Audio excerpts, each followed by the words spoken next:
પહેલા લાડીને દોરા માનતા કે ફર્સ્ટ દાડે હલ્દી કરતા તેને દાડે લાડી આટલી હરમાતી ને આટલી રોતી ખીજાઈને નાઈ જતી બીજે કે તે ગામના મન કન એને સહેલી જઈને સમજાવીને લાવતી કે ભાઈ હવે મા બાપ તો છોડો પડે ને આપણે એને એમ કરીને એને બોળે બોળે ઊંસી હાઈ લાવીને પાટલામાં બેવડાવતા ને પેટી કરાવતા ને એ લાડી પણતી એટલા દાડા તક રોતી ને એવા વાળી લાડી पढ़वा थे कि 1 महीना पहली स्टोरी लगाड़े 16 तारीख को मेरी शादी है कौन कौन आएगा कमेंट करो ए तारो सादो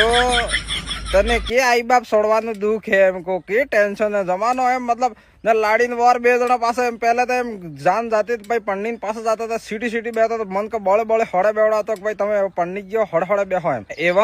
एवं तो लाड़ी ने वारो 2 जणा अर्धेक जाता थार गाड़ी में हाय टाटा गुल्फी खावा मड़ी गई बोलो सेल्फी पाड़ी लागेगा हमको कांग्रेचुलेशन नहीं कहोगे फलाना ढेकरा ने वाली लड़की तो रोवान तो छोड़ो हम आनंद आई बाप रोता हुए तेम के पप्पा मम्मी तमे न के रोवा तमे